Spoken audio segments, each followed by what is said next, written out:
हरे कृष्ण। श्रीमद् भागवत गीता यथार्थ गीता, स्वामी अर्गरानंद कृत। अध्याय 4 निष्कर्ष। इस अध्याय के आरंभ में योगेश्वर श्री कृष्ण ने कहा कि इस योग को आरंभ में मैंने सूर्य के प्रति कहा, सूर्य ने मनु से और मनु ने इक्ष्वाकु के प्रति कहा और उनसे राजर्षियों ने जाना। मैंने अथवा अव्यक्त स्थिति वाले ने कहा। महापुरुष भी अव्यक्त स्वरूप वाला ही है, शरीर तो उसके रहने का मकान मात्र है। ऐसे महापुरुष की वाणी में परमात्मा ही प्रवाहित होता है।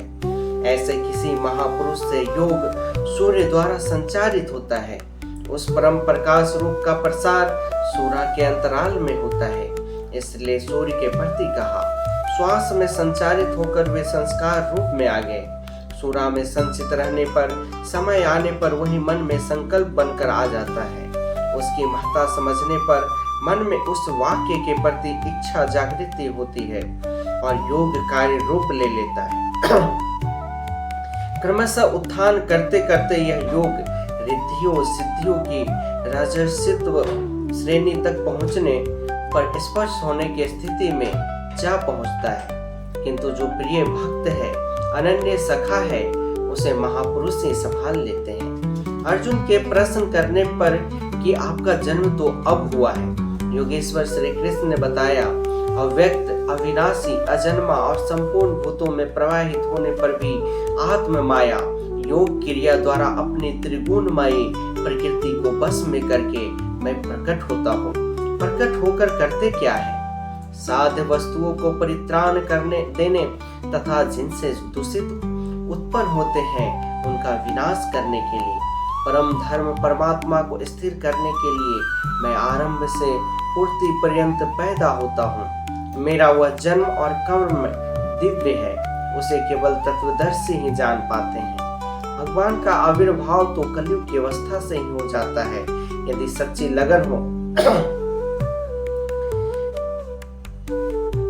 किंतु आरंभिक साधक समझ ही नहीं पाता कि अब भगवान बोल रहे हैं या यूं ही संकेत मिल रहे हैं। आकाश से कौन बोलता है?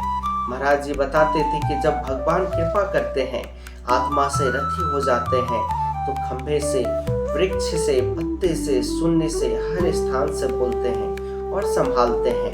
उत्थान होते होते जब परम तत्व परमात्मा विदित हो जाए, तभी स्पर्श के साथ ही वह स्पष्ट समझ आता है।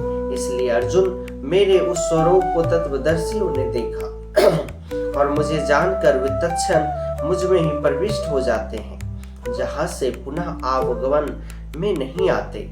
इस प्रकार उन्होंने भगवान के आविर्भाव की विधि को बताया कि वह किसी अनुरागी के हृदय में होता है, बाहर कदापि नहीं। श्री कृष्ण ने बताया, मुझे कर्म नहीं बांधते और इस स्तर से जो जानता है उसे भी कर्म नहीं बांधते।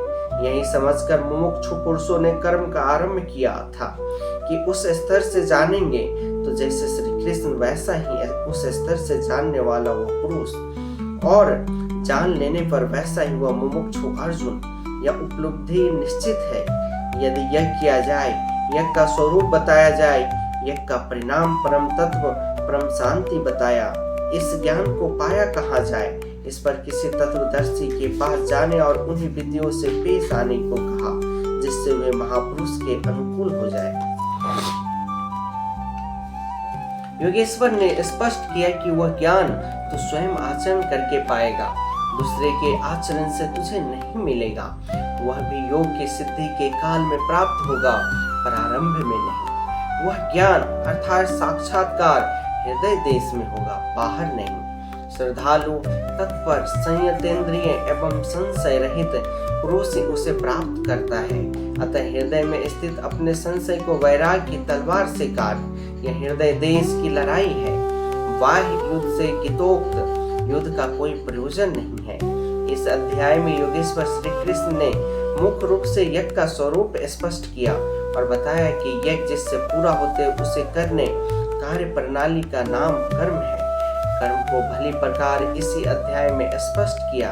अतः ओम तत्सदिति श्रीमद्भागवत गीता उपनिषत्सु ब्रह्म विद्यायां योग शास्त्रे श्री कृष्णार्जुन संवादे यज्ञ कर्म स्पष्टीकरणम नाम चतुर्थोऽध्यायः।